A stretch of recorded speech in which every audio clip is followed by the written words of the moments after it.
السلام علیکم ناظرین، آپ دیکھ رہے ہیں پروگرام آخر کیوں، اور میں ہوں بطول۔ آج کے پروگرام میں میری کوشش ہوگی کہ ہم ڈسکس کریں خیبر پختونخوا کی performance. Chairman P T I Imran Khan صاحب میرے ساتھ پروگرام میں آج موجود ہوں گے، اور ایٹ دا سیم ٹائم میں یہ بھی جاننے کی کوشش کروں گی مفصل طریقے سے کہ پی ٹی آئی کا ایکچولی ایجنڈا کیا ہے، وار آن ٹیرر سے باہر کس طرح سے نکلنا ہے، اگر نیٹو سپلائی روکنی ہے تو اس کی لیگیلٹیز کیا ہیں، and first of all performance پہ آتے ہیں۔ بہت شکریہ سر پروگرام میں جوائن کرنے کے لیے۔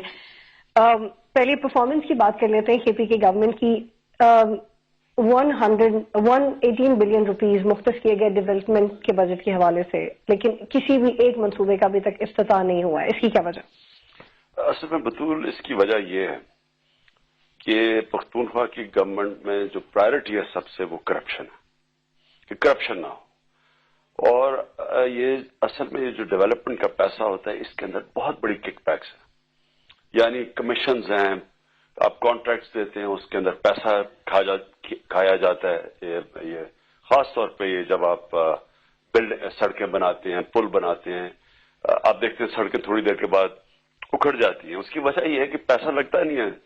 تو پختونخوا کی گورنمنٹ نے فیصلہ کیا تھا کہ وہ کنسلٹنٹس رکھیں گے، یعنی سیدھا کانٹریکٹ نہیں دیں گے، پہلے کنسلٹنٹس رکھیں گے جو رکھ لیے انہوں نے زیادہ تر، اور ان کے ذریعے پہلے ایویلویٹ کر کے پھر پروجیکٹس کو وہ اوورسی کریں گے پروجیکٹس کو، تاکہ پیسہ کرپشن میں نہ جائے، عوام کا پیسہ عوام پہ خرچ۔ لیکن اس کے لیے کتنا ٹائم ریکوائرڈ ہوگا؟ مئی سے لے کے دسمبر تک بیچ میں آپ کی طبیعت بھی خراب رہی، وہ 4 ماہ اگر نکال بھی دیں تو آپ کا فوکس ٹیررزم اور ڈرونز پہ ہے، انفراسٹرکچر ایڈمنسٹریشن پہ نہیں ہے۔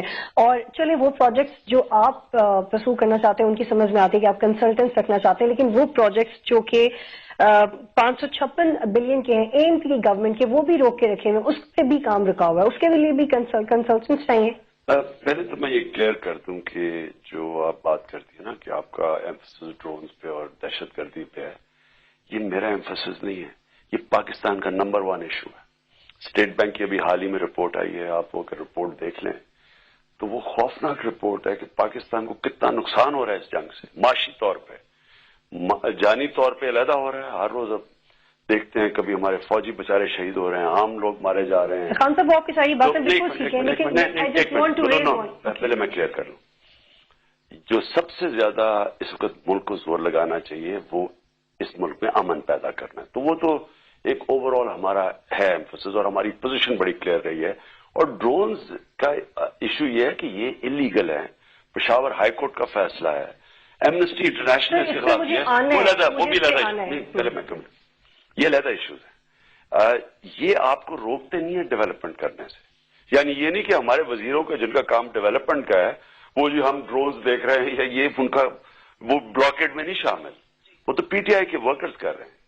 اصل میں ہم پہلے دن سے جب ہم نے پختونخوا کی گورنمنٹ سنبھالی، ہم نے پہلے فیصلہ کیا کہ ہم نے کرپشن جو کہ عوام پہ ٹیکس ہوتا ہے، آپ جب کرپشن کرتے ہیں نا تو وہ اصل میں عوام اس کی قیمت ادا کرتی ہے مہنگائی کے ذریعے، تو ہم نے تب فیصلہ کیا تھا کہ اس وقت جو عوام پس رہی ہے مہنگائی میں، اس کو کم کرنے کے لیے ہم پہلے ایک اسٹرکچر ڈیولپ کریں، جس کی وجہ سے ہم نے کنسلٹنٹس کا فیصلہ کیا کہ ایسے ہی کانٹریکٹ۔ لیکن اے این پی کی گورنمنٹ کے کانٹریکٹس ابھی تک کیوں رکے ہوئے ہیں؟ وہ والے پروجیکٹس ابھی تک کیوں رکے ہوئے ہیں؟ میں ایگزیکٹلی نہیں جانتا اس چیز کا، کیونکہ میں پختونخوا کی گورنمنٹ کا چیف ایگزیکٹو نہیں ہوں۔ میں صرف آپ کو پالیسیز بتا سکتا ہوں، جو یہ آپ کو ایگزیکٹ ڈیٹیلز ہوگی آپ کو پتہ چلوانی پڑے گی ان کی گورنمنٹ سے، چیف منسٹر سے۔ ٹھیک ہے، مجھے بتائیں کہ 10 crore rupees I just want to discuss very quickly the development aspect، اس کے بعد ہم ٹیررزم کے اسپیکٹ پہ آ جائیں گے۔ 10 کروڑ کی صفائی مہم بھی شروع ہوئی تھی کے پی کے میں، وہ بھی آپ کو کہیں بھی ہوتی ہوئی نظر نہیں آتی۔ آپ اگر پختونخوا کے پشاور میں خاص طور پہ جا کے دیکھیں تو آپ کو نظر آئے گا پہلے سے بہت زیادہ صفائی، تو یعنی آپ ایک تو اخباروں سے لیتے ہیں، ایک خود جا کے دیکھیں۔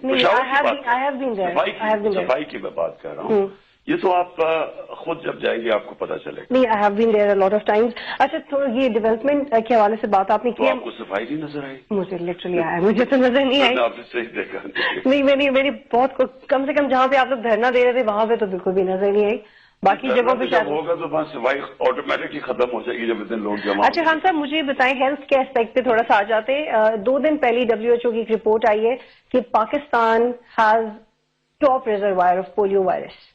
How do you see this؟ اور پشاور میں وائرس سب سے زیادہ ہے.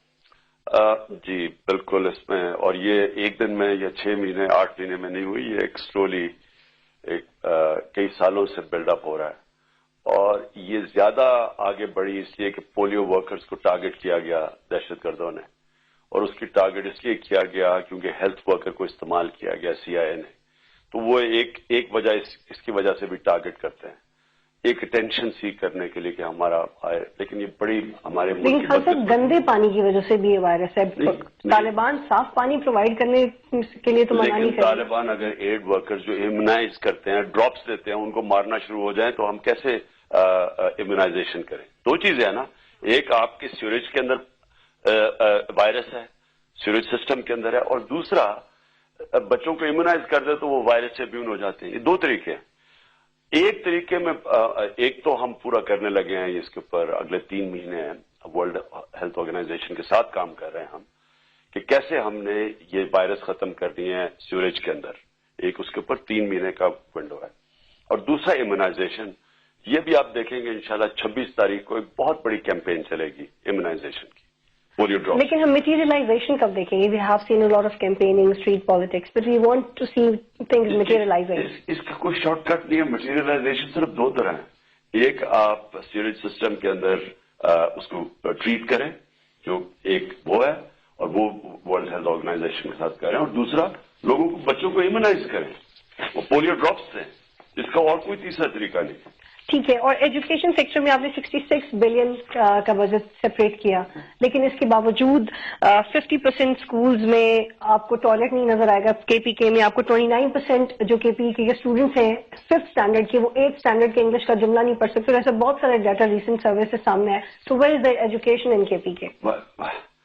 ایجوکیشن کا KPK کو اور سارے پاکستان کو بہت بڑا چیلنج ہے. ہم نے KP میں پیسہ سب سے زیادہ بڑھایا. آپ پرسنٹیج بجٹ کی دیکھیں تو تعلیم کو سب سے زیادہ پیسہ دیا ہے, اور ایک اور بھی کام کیا ہے کہ ایک یکساں تعلیمی نظام لے کے آئے وہاں, جس کے اوپر وہ کام شروع ہے. یعنی مشکل ہے. یاد رکھیں ایجوکیشن کا سب سے بڑا چیلنج ہے. باقی ساری چیزیں ایک طرف, تعلیم کا جو نظام پاکستان میں تباہ, یہ سب سے بڑا چیلنج ہے. یہ ایک دم نہیں ہونے لگا. اس کے لیے تو ایک پوری جہاد چاہیے. اس کے لیے مسلسل ہمیں کوشش کرنی چاہیے. آپ نے بھی بات کی ہے جو حال ہے اسکولوں کا. ہم نے جو اندازہ لگایا ہے 13,000 اسکولوں کے اندر ٹوائلٹ فیسلٹیز نہیں ہے. نہیں, 7,000 اسکولوں میں ٹوائلٹ فیسلٹیز نہیں, 13,000 اسکولوں کی باؤنڈری وال نہیں ہے. کہ کتنے ہزار اسکولوں کو ایکسٹرا کمرے چاہیے. اس کی ہم پوری ایویلویشن کر رہے ہیں, اور یہ ہم بجٹ کے باہر سے بھی پیسہ اکٹھا کریں گے. اس کے لیے ایک فنڈ کریٹ کر رہے ہیں ہر اسکول کے لیے, تاکہ ڈونرز کو کہیں گے کہ آپ ایک اسکول کو اسپانسر کریں, ایک سیپریٹ فنڈ ہوگا. اور پھر ان کو ہم طریقے ایسے کر رہے ہیں کہ کیمراز لگے ہوں, گوگل کر سکیں لوگ کہ اچھا یہ اسکول میں اسپانسر کر رہا ہوں, اس پہ میں ٹوائلٹ فیسلٹیز لگانا چاہتا ہوں, یا میں ایکسٹرا کمرے, تو باہر بیٹھ کے اوورسیز پاکستانی اس کے لیے کر رہے ہیں, وہ گوگل کر سکے کہ وہ اسکول میں کام ہو رہا ہے یا نہیں ہو رہا. یعنی ہم اور بجٹ کے باہر سے بھی کوشش کر رہے ہیں کہ یہ بڑا برا حال ہے اسکولوں کا, ان کو فیسیلیٹیٹ کریں. ٹیچرز کا آپ دیکھ رہے ہیں کہ اٹینڈنس بڑھ گئی ہے. یہ آپ پختونخوا میں بھی چیک کر لیں, اسپیشلی ٹیچرز کا. ہم بلکہ اسکولوں میں کیمراز لگانے کا سوچ رہے ہیں کہ ٹیچرز کا پتہ چلے. ڈیجیٹلائز کر رہے ہیں کہ جو آئے ٹیچر اسکول میں آ رہے ہیں یا نہیں, اٹینڈنس ایسے ہو رہی ہے. یعنی اس کے اوپر کافی ہم چیزیں کر رہے ہیں, لیکن ابھی بھی آپ کو فرق پتہ چل جانا ہے جو اسکولوں سے پہلے دور میں اور اب میں. ٹھیک ہے خان صاحب, مجھے آپ نے 9 پوائنٹس انڈسٹریلائزیشن کی پالیسی بھی دی تھی. 62% ایسی انڈسٹریز ہیں جو کہ بالکل کلوز ہیں اور بالکل کلوز ہو چکی ہیں. اس کی جگہ آپ کی انڈسٹریل پالیسی میں کب آئے گی؟ ہماری بورڈ آف انویسٹمنٹ ہم نے سیٹ اپ کیا ہے, اور محسن عزیز ایک پرومیننٹ انڈسٹریلسٹ ہیں پختونخوا کے, ان کو ہم نے ہیڈ بنایا اس کا. ہماری سلو ہیں, میں جس اسپیڈ پہ میں چاہتا تھا کہ ابھی تک کام ہو, وہ اسپیڈ پہ سے تھوڑا آہستہ گئے ہیں. لیکن کوشش یہ ہے کہ بورڈ آف انویسٹمنٹ میں پروجیکٹس ہم پروڈیوس کریں. کئی ایریاز کے اندر جدھر انڈسٹری بند پڑی ہے ان کو اسپیشل کنسیشنز دیں, کیونکہ یہ ایک آفت زدہ علاقہ ہے. 70% انڈسٹری بند ہو گئی ہے پختونخوا میں. اصل میں یہ دہشت گردی کی جنگ سے اور پھر بجلی, وہ دونوں کمپاؤنڈ کر. لیکن خان صاحب, آپ کو نہیں لگتا کہ آپ کا پوائنٹ آف ویو یہ ہے کہ پہلے کرپشن ختم ہونی چاہیے, بعد میں یہ چیزیں ڈائریکٹلی پروپورشنل ہوگی, خود سے ٹھیک ہو جائیں گی. لیکن آپ کو نہیں لگتا کہ اگر آپ کے پی کے کا انفراسٹرکچر ایڈمنسٹریشن پہلے بہتر کریں تو وہ سارا افیکٹ ٹرکل ڈاؤن کر کے دیگر حصوں میں بھی جائے گا, پرٹیکولرلی فاٹا میں, اور تو بھی چیزیں زیادہ نیوٹرلائز ہو سکتی ہیں؟ دیکھیں بطول, انفراسٹرکچر کے اندر آپ جب انویسٹمنٹ شروع کرتے ہیں نا وہ ٹائم لگتا ہے. مثلا آپ پل بھی بنانے لگے ہیں تو 3-4 سال لگتے ہیں. آپ سڑکیں بھی بنانے لگے ہیں, وہ کوئی اوور نائٹ تو سڑکیں انفراسٹرکچر نہیں بن جاتا. یاد رکھیں ابھی ہمارا یہ 7 مہینے بھی پورے نہیں ہوئے ابھی گورنمنٹ میں. لیکن جو اسٹرکچر میں جس طرح آپ گورنمنٹ کے پیسے خرچ کرتے ہیں, جب تک آپ کے پاس اسٹرکچر پلیس نہ ہو, وہ پیسے عوام کا پیسہ ہوتا ہے, ٹیکس پیئر کا پیسہ ہوتا ہے, وہ عوام پہ خرچ نہیں ہوتا. وہ اس پہ سے زیادہ تر کرپشن میں کئی پروجیکٹس پہ 50% پیسہ کرپشن پہ نکل جاتا ہے. جو ہم نے ڈیلے کیا, ہم بھی پیسہ ایک دم دے سکتے تھے, اس میں بہت بڑی کک بیکس ہے. اس میں سب ملے ہوئے ہوتے ہیں, کانٹریکٹر مل جاتے ہیں, بیوروکریٹس اکٹھے مل جاتے ہیں, ملا کے جو عوام کا پیسہ آدھا تو ان کی جیب میں چلا جاتا ہے. آپ کا سلو پیس اس لیے because you want to get rid out of this corruption aspect. لیکن میں آپ کو آج مجھے بڑا فخر ہے, شوکت خانم کو بڑی لوگ پیسے دیتے ہیں. کیوں دیتے ہیں؟ میری ریڈنگ پہ بھی فخر ہے آپ کو. نہیں, پہلے میں آپ کو شوکت خانم کی وجہ بتاتا ہوں کہ لوگ کیوں پیسہ دیتے ہیں. پیسہ اس لیے دیتے ہیں کہ ان کو یہ اعتماد ہے کہ پیسہ جدھر وہ چاہتے ہیں ہاسپٹل پہ لگتا ہے, کرپشن پہ نہیں جاتا, اس لیے پیسہ دیتے ہیں. نمل یونیورسٹی کے پاس جو ہمارے پاس پیسہ ہے, اور جو ہم نے پہلی پرائیویٹ سیکٹر کی یونیورسٹی انٹرنیشنل سٹینڈرڈ کی اگر دیہات میں کھول دی ہے, لوگوں نے اعتماد کیا ہے, پیسہ دیا ہے. اور وہ پیسہ اس لیے دیتے ہیں کہ ہمارے جو ٹرانسپیرنٹ سٹرکچرز ہیں, ہمارا جو فائنانس کا سٹرکچر ہے کوئی ٹرانسپیرنٹ ہوتا ہے, کوئی چیک کر سکتا ہے, آڈیٹڈ اکاؤنٹس ہیں. پہلے آپ سٹرکچر بناتے ہیں, پھر لوگوں سے پیسے لیتے ہیں. خان صاحب, کے پی کے کا سب سے بڑا ہاسپٹل, آئی بین دیئر, جب کرسچن کمیونٹی پہ بلاسٹ ہوا تو وہاں تو آپ سانس نہیں لے سکتے کھڑے ہو کے. Have you been there? آپ نے, میں کئی دفعہ, بلکہ وہاں بلاسٹ ہوئے 3 دفعہ لیڈی ریڈنگ جا چکا ہوں مریضوں کو دیکھنے کے لیے. میں آپ آج بھی جا کے لیڈی ریڈنگ سے پوچھیں لوگوں سے کہ کیا اس کا حالات اب بہتر ہیں یا پچھلی حکومت میں بہتر تھا. کسی سے جا کے پوچھ لیں. ابھی میں آپ کو چیلنج کرتا ہوں, لوگوں کے گھر آپ مجھے بتا دیں, آپ مجھے اپنا ایکسپیرینس کیا اس میں کیا بہتر ہے. اس کے اندر ہر اٹینڈنس ڈاکٹرز کی دیکھ لیں, جس طرح کے بلاسٹ ہوئے ہیں آپ حیران ہوں گے کہ خون کی کمی نہیں ہوئی. یعنی والنٹیئرز آئے, نرسز نے ایکسٹرا کام کیا, سب کو اٹینڈ کیا. اتنا بڑا پریشر پڑا ہسپتال پہ. میں ہم میں 80 ایک دفعہ ایک ہفتے میں 3 بلاسٹ ہوئے اور سارے مریض وہاں پہنچ گئے. اب مین ہاسپٹل ہے. خان صاحب, میں ابھی اعتراض حسن کی فیملی کے ساتھ تھی ہنگو میں, تو ان کے فیملی ممبر نے آپ کے لیے ایک پیغام یہ بھجوایا تھا کہ اگر ہنگو میں ایک MBBS ڈاکٹر ہوتا تو شاید اس کی جان بچ جاتی. Would you like to answer this? میں ایگزیکٹلی, کیونکہ مجھے نہیں پتا ہنگو میں فیسلٹیز کیا ہیں, میں یہ کہہ نہیں سکتا. لیکن میں اتنا آپ کو کہہ دوں کہ اس میں کوئی شک نہیں کہ پاکستان کا جو ہمارا تعلیم اور صحت کا نظام ہے وہ نہیں ہے جو ہونا چاہیے, کیونکہ ہم نے پیسہ ہی نہیں خرچ کیا ان دونوں. اور ان کی ساری ایکسپیکٹیشن آپ سے تھی. In fact there is he wrote a ghazal for you, جس میں وہ خان صاحب بار بار کہہ کے انہوں نے آپ کو پکارا ہوا کہا کہ آپ ہوتے, اب تو آ جائیں کہ اعتزاز نے ایگزامپل سیٹ کر دی. Why don't you visit Hangu, why don't you go there? Because they want to see you. بطول, میں چیف ایگزیکٹو نہیں ہوں, میں چیف منسٹر نہیں ہوں, میں ایک پارٹی کا چیئرمین ہوں. لیکن یہ ایک لوکل کو سمجھ میں نہیں آ رہا. نہیں آتا, لیکن ایک سمجھانا پڑے گا. مثلا شوکت خانم, میں آپ کو مثال دیتا ہوں لوگوں کے لیے آسان کرنے کے لیے. شوکت خانم کے اندر میں ڈائریکٹ انٹرفیئر نہیں کرتا. وہاں اس کا میں چیئرمین ہوں بورڈ کا. چیف ایگزیکٹو کو ہم پالیسیز بتاتے ہیں, اس کا کام ہے امپلیمنٹ کرنا. اگر نہیں ہوتی تو میں چیف ایگزیکٹو سے پوچھتا ہوں. تو ایک ملک کیسے چلتا ہے, یہ نہیں ہوتا کہ عمران خان ساری جگہ بھاگا پھرے جیسے بم بلاسٹ ہو. ہمارا کام ہے پالیسیز بنانا, پالیسیز کو امپلیمنٹ کرنا. وہاں چیف ایگزیکٹو ہے جو چیف منسٹر ہے, ان کے ساتھ ہے چیف سیکرٹری جو کہ ایگزیکٹو عام ہے, چیف منسٹر پالیسیز جو پارٹی کی پالیسیز ہیں. میرا اوور آل کام یہ ہے کہ کیا پارٹی کی پالیسیز امپلیمنٹ ہو رہی ہیں یا نہیں ہو رہی. یہ ان کا لیول آف ایکسپیکٹیشن ہے جو آپ نے خود ہی ریز کیا ہے اپنی کیمپیننگ میں. نہیں, میں ان کا, اور 6-7 مہینے کوئی ٹائم نہیں ہوتا. انشاءاللہ لوگوں کو فرق نظر آتا رہے گا. مشکل یہ ہے کہ میں ایک اور طرح, اگر میں خود چیف ایگزیکٹو ہوں تو میں اور طرح شاید اور زیادہ تیز کام کر سکوں. لیکن ہم جب پالیسی امپلیمنٹ کرتے ہیں, کولیکشن گورنمنٹ بھی تھی اور شروع میں ایک کولیشن پارٹنر کو بھی ہمیں نکالنا پڑا, تو وہ اتنا ایزی نہیں ہے جو آدمی ڈائریکٹلی کر سکے. لیکن مجھے اعتماد ہے اپنے چیف منسٹر پہ، اپنی پختونخوا کی گورنمنٹ پہ کہ انشاءاللہ آہستہ آہستہ چینج تو آ گیا ہے. آپ اگر لوگوں کے اندر چلے جائیں، پختونخوا کے لوگوں کے، کیونکہ میں پھرا ہوں، ابھی میں ہری پور سے آیا ہوں، عوام سے آپ پوچھیں، عوام کو چینج نظر آ رہا ہے. پٹواری کا نظام، تھانے کا نظام جو افیکٹ کرتا ہے لوگوں کو، جو اسکولوں کا نظام، اسکولوں میں اٹینڈنس، ہاسپٹلس کے اندر لوگوں کو نظر آ رہا ہے. لیکن جو سپیڈ ہے شاید تھوڑی سلو تیز ہو سکتی ہے. اور آپ نے انٹرویو میں مینشن کیا that you are not satisfied with the pace of your party, with the pace they are working. کیا میں زیادہ ریولیوشنری ہوں؟ قائدین کے خلاف لکھا بھی ہوا ہے. ایک ڈائریکٹ ہوتا ہے، ایک آپ ڈائریکٹ جب کنٹرول میں ہوتے ہیں، ایک آپ کو اپنی پالیسیز کی امپلیمنٹیشن کرنی ہوتی ہے، کیبنٹ ہوتا ہے. اور تو کیا آپ کو لگتا ہے کہ آپ کا انرجی لیول ہے، جو انقلاب کا جذبہ ہے، آپ نے ارد گرد جو اپنے لوگوں اکٹھے کیے ہیں، وہ جذبہ اس کے ساتھ شیئر نہیں ہو پا رہا؟ بطول اس وجہ سے ان کی اسپیڈ کم نہیں. بطول میں آپ کو بتاتا ہوں، دیکھیں پختونخوا کی جو کیبنٹ ہے اس سے میں سمپتائز بھی کرتا ہوں، کیونکہ دیکھیں میرا تو تجربہ ہے. میں نے ایک ادارہ بنایا، پھر چلایا، پھر اس کو ایک ادارہ ایسا بنایا کہ میں خود، میری ضرورت نہیں اس ادارے کو. دوسرا بنایا، تیسرا بھی شوکت خانم بن رہا ہے پشاور میں. لیکن جو ہمارے کیبنٹ منسٹرز آئے ہیں، پہلی سوائے پرویز خٹک کے ساری ہمارے لوگ پہلی دفعہ پارلیمنٹ میں آئے ہیں. پہلی دفعہ وہ وزیر بنے ہیں.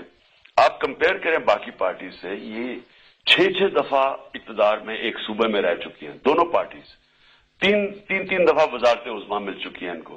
ہماری تو پہلی 7 مہینے ہوئے ہیں لوگوں کو آئے، تو ان سے ایکسپیکٹ کرنا. How do you take this criticism of being immature? پہلے تو یہ اس میں میچورٹی کا تعلق نہیں ہے، اس میں ایکچولی ایکسپیرئنس کا تعلق ہے. میں بات کر رہا ہوں جو پختونخوا کی ہماری کیبنٹ ہے، یہ پہلی دفعہ آئے ہیں، یہ سیکھ رہے ہیں. میں آج بھی کہتا ہوں کہ آپ کوئی پول کروا لیں، 3 پاکستان کے صوبے اور پختونخوا کے پول کروائیں.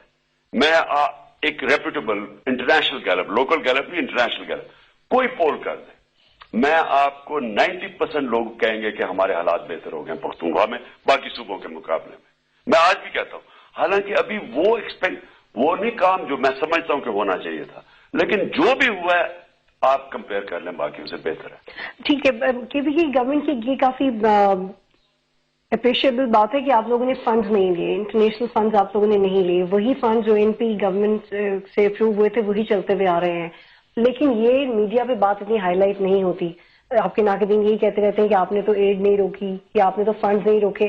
لیکن how do you take this credit that you are not taking more money and you are utilizing the earlier funds? پہلے تو اگر جو چل رہے ہیں ایگزسٹنگ، جو لوگ کہتے ہیں نا جی کہ آپ نے ایک طرف نیٹو کا بلاکیٹ کیا اور باہر سے پیسے لے رہے ہیں، یہ عام تنقید کرتے رہتے ہیں. ان کو یہ جاہلت ہے، یعنی ان کو پتہ ہی نہیں ہے فیکٹس. اگر فیکٹس پتہ چلوا لیں تو KP کے گورنمنٹ نے تو کوئی پیسے نہیں مانگے. لیکن میں یہ اسٹریس کرنا چاہتا ہوں ایک پوائنٹ، مجھے اس کی سمجھ نہیں آتی. نیٹو کا بلاکیٹ ایک پروٹیسٹ ہے، ایک ناجائز اور غیر قانونی چیز کی. کالمز لکھے جا رہے ہیں that PTI is losing its charisma in KP. How do you react to it? کون لکھ رہا ہے؟ I'm just sharing میں the تو headline. پبلک کا بتا رہا ہوں کہ میں چیلنج کرتا ہوں، آپ پختونخوا کی پبلک میں جائیں، آپ جدھر جائیں گے لوگ آپ کو بتائیں گے کہ حالات پہلے سے بہتر ہیں. آپ کہیں چلے جائیں. اور میں آپ کو کہہ رہا ہوں جدھر لوگ افیکٹ ہوتے ہیں، اور اصل میں جو آپ کہتے ہیں نا، پیلڈا جو کہتا ہے کہ اصل فرق ایک طرف پڑے گا، وہ جب بلدیاتی الیکشن ہو. ہمارے بلدیاتی الیکشن باقیوں میں فرق کیوں ہو رہا ہے؟ کیونکہ بلدیات ہے اصل گورننس دیتی ہے. لوگوں کی جب ہاتھ میں آپ حکومت پکڑا دیتے، وہ ہے اصل گورننس. وہ ہمیں دیر کیوں لگی؟ اور آپ جو ولیج کمیونٹی کا کانسیپٹ کرنا چاہتے تھے وہ ہوگا آپ کو لگتا ہے؟ وہ جب بلدیاتی الیکشن ہوں گے ہوگا، جو آج تک کبھی ہوا نہیں ہے. وہ اس کے لیے پرابلم کیا ہے؟ پرابلم ایک ہے کہ نئی لیجسلیشن بنانی پڑی، کیونکہ کبھی گاؤں کو تو پاور دی نہیں اس ملک میں، کبھی ہماری تاریخ نہیں تھی. تو اس کے لیے نئے قانون بنانے پڑے، نئے حلقہ بندیاں چاہیے تھی نیچے تک. اور دوسرا ہم نے یہ بھی کہا کہ بایو میٹرک سسٹم پہ کریں گے. وہ بایو میٹرک سسٹم کا مطلب یہ ہے کہ پاکستان میں ایک انقلاب ہوگا. مثلا الیکشن کے بعد کوئی یہ نہیں کہے گا ہمارا مخالف کے جی دھاندلی ہوئی ہے. بایو میٹرک سسٹم ایک ایسا سسٹم ہوتا ہے جس میں دھاندلی کی چانس کم ہو جاتی ہے. آپ بار بار ووٹنگ نہیں کر سکتے. انگوٹھا لگ گیا، آپ دوسری دفعہ انگوٹھا لگائیں گے تو ووٹ کینسل ہو جائے گی. وہ ایک پاکستان میں نیا سسٹم لے کے آ رہے ہیں. اس میں دیر لگی ہے کیونکہ ہم نادرا اور الیکشن کمیشن کے ساتھ مل کے کام کر رہے ہیں.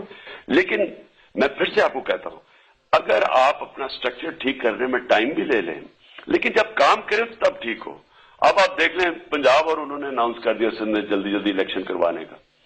آپ نے بھی کہا تھا ہم کروا دیں گے, آپ نے بھی اپنی ڈیڈ لائن کراس کر لی. ہم نے اپنی ڈیڈ لائن, ہم نے دی لیٹ ڈیڈ لائن تھی, لیکن آپ نے کہا تھا کہ جب ہم آئیں گے تو سپٹمبر میں کروا دیں گے. لیکن اس کے بعد پھر پرابلمز آئے. میں آپ کو بتا رہا ہوں کہ جب بایو میٹرک سسٹم کا پرابلم آیا, گاؤں کی سطح پہ جب ہم نے لے کے جانا تھا تو اس کے لیے ہمیں لیجسلیشن نہیں چاہیے تھی جس کے لیے لیٹ ہو گئے. لیکن آپ یہ دیکھ لیں کہ ان دونوں کو انہوں نے جیسے ہلکا بندیاں کی, جلدی جلدی الیکشن, ہائی کورٹ نے اسٹرائک ڈاؤن کر دی. ان کے تو الیکشن اب انڈیفینیٹلی ڈیلے ہو گئے ہیں. ہم تو ابھی بھی اپنی ٹائم لائن پہ ہیں کہ اینڈ آف مارچ تک انشاءاللہ ہم الیکشن کروا دیں گے.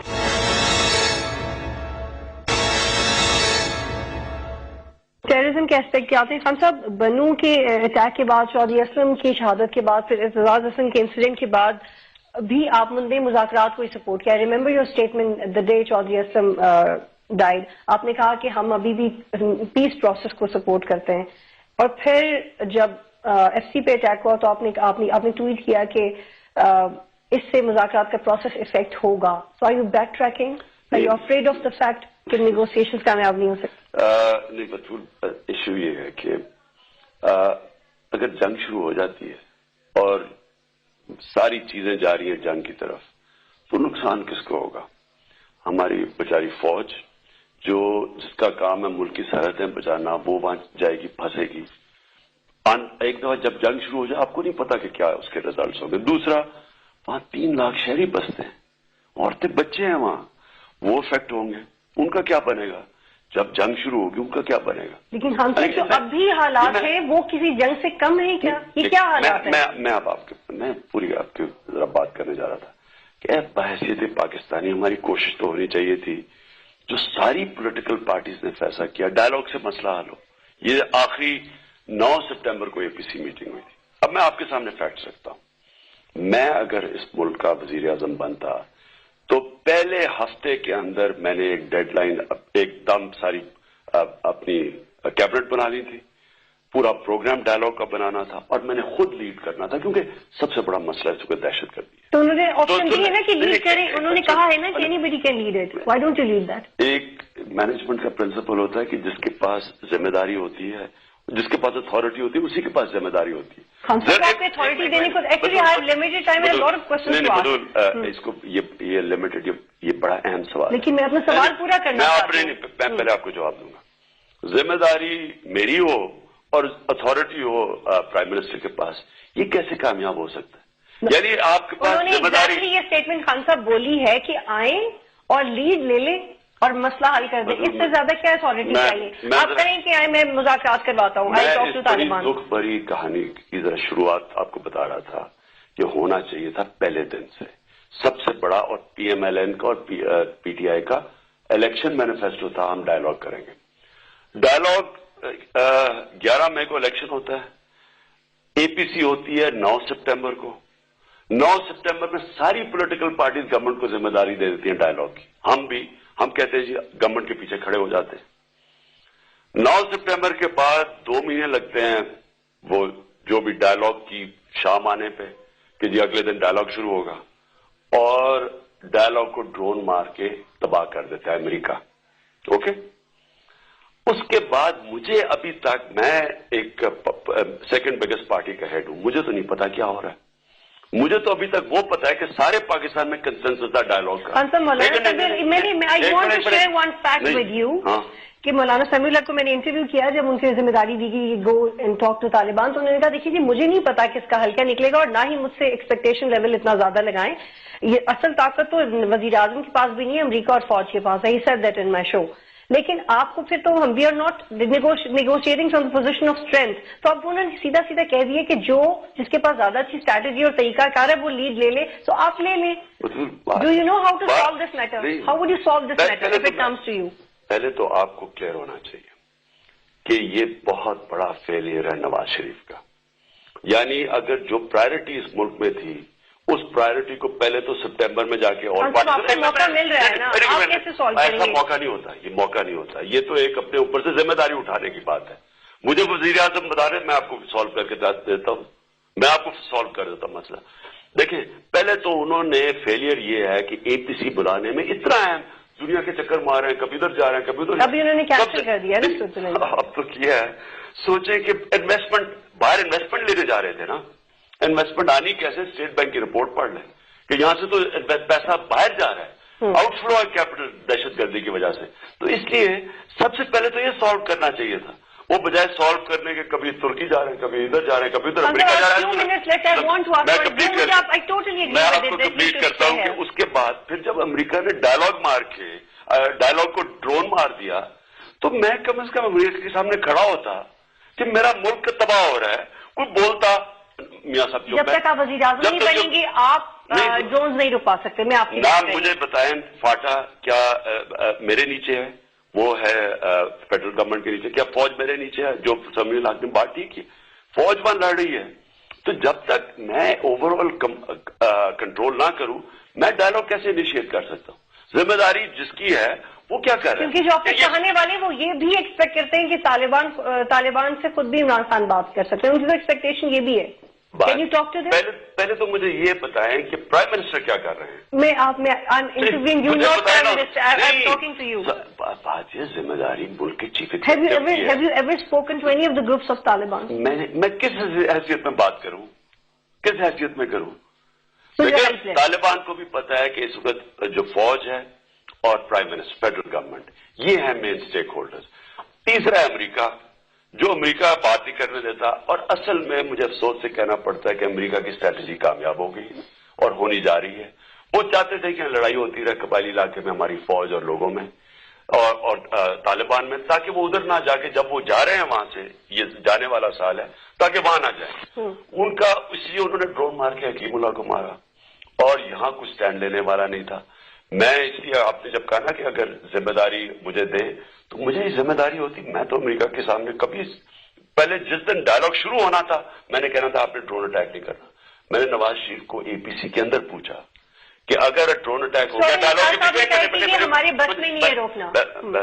بطول سن لیں ذرا, اے پی سی ہو رہی تھی, میں نے نواز شریف سے پوچھا کہ اگر آپ نے ڈائلاگ کا ہم نے فیصلہ کیا, اگر ڈرون اٹیک ہو گیا کیا کریں گے آپ؟ مجھے تو پہلے ہی تیاری ہونا, میں نے امریکنوں کو کہنا تھا کہ ہمارے ملک تباہ ہو رہا ہے, اس جنگ نے تباہ کر دیا, ہم ساری قوم ڈائلاگ پہ فیصلہ کر بیٹھے, آپ ڈرون اٹیک نہ کریں. پھر ڈائلاگ کرتے, اور ڈائلاگ سے کیا ہونا تھا, ڈائلاگ سے کم از کم آپ یہ تو دیکھ لیتے کہ 50 گروپ ہیں, کتنے ہمارے ساتھ آنے, کئی تنگ آئے ہوئے تھے. مجھے چودھری نثار نے کہا کہ ان میں سے اکثر گروپ ہے وہ بات کرنے کے لیے تیار ہیں, وہ تنگ آ گئے جنگ سے, تو ان کو ساتھ ملا لیتے تو جنگ جیتی جانی تھی. ابھی جو آپ اس کو کیسے دیکھ رہے ہیں, یہ کہاں تک پہنچے ہیں؟ یہ بڑی خطرناک ہے. اب اگر ہم سیدھا جنگ میں چلے جاتے ہیں سارے گروپ اکٹھے ہو جائیں گے. یعنی عقل یہ کہتی ہے کہ آپ پاکستان کا سوچیں. پروگریس کتنے % ہوئی ہے گورنمنٹ کی طرف سے؟ مجھے کوئی اندازہ نہیں ہے, اگر ہمیں بتائے کوئی تو بتاؤ. اس لیے تو ہم کہہ رہے ہیں کم از کم پارلیمنٹری ہیڈز کی میٹنگ کر کے بتا دیں, سیکورٹی ہمیں پتا تو چلے, کسی کو پتا نہیں ہے. جب سے وہ حکیم اللہ کو مارا ڈرون کر کے ٹاکس ختم ہوئی, ہمیں تو کسی کو نہیں پتا کیا ہو رہا ہے. یہ پرائرٹی ہونی چاہیے. اور دیکھیں ٹاکس کا ڈائلاگ کا فائدہ یہ ہوتا ہے کہ آپ کو پتا تو چلے کہ 50 میں سے کتنے گروپ بات کرنے کے لیے تیار ہیں, کتنے نہیں ہیں. یعنی آپ کی ایک چانسز زیادہ بڑھ جاتی ہے, آپ آئسولیٹ کر سکتے ہیں ان گروپس کو جو بات کرنے کے لیے نہیں تیار, اور ان سے جنگ جیتنی سارے قبائلی لوگوں کو ساتھ ملا سکتے ہیں. تو خان صاحب آپ کو بھی تو نہیں پتا نا کہ کون بات کرنے کو تیار ہے, کون لڑنا چاہتا ہے, تو پھر آپ مذاکرات والی آپشن کو صرف اس لیے زیادہ امپورٹنس دیتے ہیں کہ اس میں یہ ہم جنگ میں نہیں جانا چاہتے, صرف اس لیے کہ ہم جنگ میں نہیں جانا چاہتے. اس کا کوئی ایک سولوشن تو آپ نے بھی نہیں دیا نا. جنگ میں تو جانا چاہیے نہیں کبھی. پاکستان کی 1948 سے آپریشن شروع کریں, پھر جبرالٹر آپریشن شروع کریں, پھر ایسٹ پاکستان آپریشن شروع. But Taliban are not being impressed by your formula of negotiations. وہ نہیں امپریس ہو رہا ہے, ہمیں کوئی اچھا سولوشن نہیں. آپ بطول اس کا سولوشن کوئی ایزی سولوشن نہیں ہے. آپ جدھر ہم پہنچ گئے ہیں, ہم اس جنگ میں جہاں پہنچے ہوئے ہیں آسان سولوشن نہیں ہے, لیکن ابھی بھی سولوشن یہ ہے کہ آپ مذاکرات کر کے یہ تو دیکھیں کتنے مذاکرات کرنا چاہتے ہیں جتنے گروپ ہیں, اور کوشش کریں زیادہ سے زیادہ مذاکرات پہ آ جائیں, اور پھر آئسولیٹ کر لیں. تو آسان تو یہ ہوگا. آپ اگر آپریشن میں چلے جائیں اور اکٹھا کر دیں سب کو, مجھے بتائیں گے عقل یہ مانتی ہے اپنا. اور آپ آپریشن کی ہسٹری دیکھیں, کتنے آپریشن کامیاب ہوئے, آپ دیکھ لیں نواب اکبر مفتی کہتے ہیں جی کامیاب آج بلوچستان میں حال دیکھ مجھے شارٹلی بتا دیں کہ آپ ڈرون اٹیکس کیسے رکواتے اگر آپ وزیر اعظم ہوتے تو کیا اسٹریٹجی ہوتی ہے؟ میں سمجھتا ہوں کہ امریکنوں کو اگر یہ کلیئر ہو جاتا کہ Pakistani government drone attacks accept نہیں کرے گی، وہ نہ کرتے، ان کو کلیئر ہو جاتا. اب آپ کئی ان کے سینیٹرز کا پوچھ رہے ہیں، انہوں نے کہا گورنمنٹ ہمیں کچھ کہتی ہے، اپنے لوگوں کو کچھ کہتی ہے. آپ کارل لیون کا بیان پڑھ لیں، ایڈمرل ملن کا بیان پڑھ لیں، یعنی وہ کتاب وکی لیکس میں دیکھ لیں تو دوگلی پالیسی اختیار ہے، اپنے لوگوں کو کچھ کہتے ہیں، پبلک کو کچھ کہتے ہیں. اچھا خان صاحب مجھے بتائیں کہ آپ لوگ چمن میں جا کے دھرنا کیوں نہیں دیتے؟ یہاں پہ تو روکی ہوئی ہے، وہاں پہ بھی دینا. ہماری تو جدھر ہماری جو حیثیت تھی وہ ہم کر رہے ہیں. بلوچستان کے اندر پی ٹی آئی کی گورنمنٹ نہیں. لیکن خان صاحب مجھے بتائیں because being Pakistani all of us are worried about it, ہم کوئی لیگل فریم ورک کیوں نہیں دیتے اس کو روکنے کا؟ یونائٹڈ نیشنز، نیٹو کے آپ لیگلی پارٹنر ہیں، you have to abide by the fact, you have to support them. تو پھر ہم صرف دھرنا دینے سے کچھ ہو نہیں رہا نا، آپ ایک اچھا پریشر گروپ بھی نہیں کریٹ کر پا رہے. آپ کو کیسے پتا دھرنے سے نہیں؟ وہ چک ہیگل یہاں سے آ کے جھاڑے دے کے گیا ان سب کو، مجھے تو نہیں ملا، کاش مجھے وہ مل جاتا. تو ان سب کو کہہ کے گیا کہ اگر وہ نیٹو سپلائی بلاک ہو تو ہم پیسے نہیں دیں گے. تو کیوں وہ کہہ کے گیا اگر ان کو کچھ فرق نہیں پڑا؟ ان کو بالکل فرق پڑ رہا ہے، اس کا پریشر ہے. دیکھیں آپ نے کہا نا کہ یہ نیٹو کے بھی ہم ہیں اور یو این میں، یو این کی جنرل اسمبلی کی جوائنٹ یونانیمس ریزولوشن ہے ڈرون کے خلاف. Rectify that charter, that particular clause. U N drones دنیا کے سارے قوانین کے مطابق ایلیگل. جی جی. پہلے تو امریکن مانتے ہی نہیں تھے. میں نیٹو سپلائی کی بات کر رہی ہوں، اس کو آپ کیسے اس کو ڈائریکٹلی لنکڈ ہیں. وہ نیٹو اور یو ایس سارے ایک ہی ہیں. 70% 80% تو یو ایس ہے افغانستان میں، نیٹو کا حصہ تو یو ایس ہے اور سی آئی اے مار رہی ہے. انٹرنیشنلی ریکگنائز ہیں اپنے کرکٹ کیریئر کی وجہ سے اینڈ ناؤ، تو آپ تو اس کاز کو بہت انٹرنیشنل اسٹینڈرڈ پہ جا کے لے کے جا سکتے ہیں کہ صومالیہ اور ایسے ممالک جہاں پہ ڈرون اٹیکس ہو رہے ہیں وہ اس کو ایک انٹرنیشنل کاز کے طور پہ آپ لے کے جائیں یونائٹڈ نیشن. صرف یہ پاکستان کا کیس تو اب رہا ہی نہیں ہے، آپ اس کو اپنی اسٹرینتھ کیوں نہیں بناتے؟ بالکل یہ انٹرنیشنل بن چکا ہے. ہماری وزیرستان مارچ کے بعد باہر سے ہیومن رائٹ آرگنائزیشنز آئی تھیں، انہوں نے اس کو انٹرنیشنلائز کر دیا ہے. ابھی برطانیہ کے اندر ایک بڑا ہائی پروفائل کیس ہوا ہے، ایک ڈرون وکٹم نے جا کے برطانیہ کے ہائی کورٹ میں کہا ہے. تو یہ امریکہ کے اندر اس کے اگینسٹ موومنٹ ہے، سینیٹرز اس کے اگینسٹ ہیں، امریکن پولیٹیشنز اس کے اگینسٹ کئی ہیں جو کہ اس کے اگینسٹ بات کرتے ہیں. یہ انٹرنیشنلائز تو وزیرستان مارچ کے بعد ہو گیا تھا. خان صاحب اس میں لاسٹ کوشچن ہے، do you see your self as prime minister of Pakistan after 5 years؟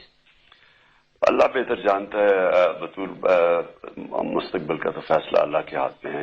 انسان صرف کوشش کرتا ہے. لیکن میں یہ دیکھ رہا ہوں کہ اس وقت ہمارا ملک بڑی مشکل حالات میں ہے. میں پاکستانی ہوئے مجھے خوف آ رہا ہے دیکھ کے کہ جس طرح ہم ایک جا رہے ہیں اور یہاں بم دھماکوں کی طرف، اور یہ مجھے افسوس یہ ہے کہ یہ سارا کچھ اگر ہم امیڈیٹ اسٹیپس لیتے اور ہم بات چیت کی وجہ سے ان گروپس کو آئسولیٹ کرتے جن سے بات نہیں ہو رہی تھی اور ان کو ساتھ ملا لیتے اور قبائلی علاقے کے لوگوں کو ساتھ ملا لیتے تو ہمیں شاید اس آج جدھر ہم پہنچ گئے یہاں نہ ہوتے. خان صاحب آپ کے میں just want to share one statement with you and have to wind up the show. آپ کے وہ سپورٹرز آپ کو ووٹ دینا چاہتے تھے اور انہوں نے دیے بھی، وہ آپ کے بارے میں سوچتے ہیں کہ اگر آپ کے پی کے سنبھالیں تو you will be definitely prime minister of Pakistan after 5 years. You have to control P T V, you have to intact them. K P کے اندر تو آپ دیکھتے رہیں گے کہ میں انشاءاللہ پبلک کے سامنے ہوگا. ہر مہینے امپروومنٹ بڑھتی جائے گی. خود دیکھ رہا ہوں ہم پوری اب کے پی کے اندر پالیسیز اپنی دیکھ رہے ہیں امپلیمنٹ. انشاءاللہ مجھے بڑا کانفیڈنس ہے کہ ہر مہینے فرق لوگوں کو نظر آئے. تھینک یو سو مچ خان صاحب، تھنک یو سو مچ. ناظرین پروگرام دیکھنے کا بہت شکریہ. اللہ حافظ.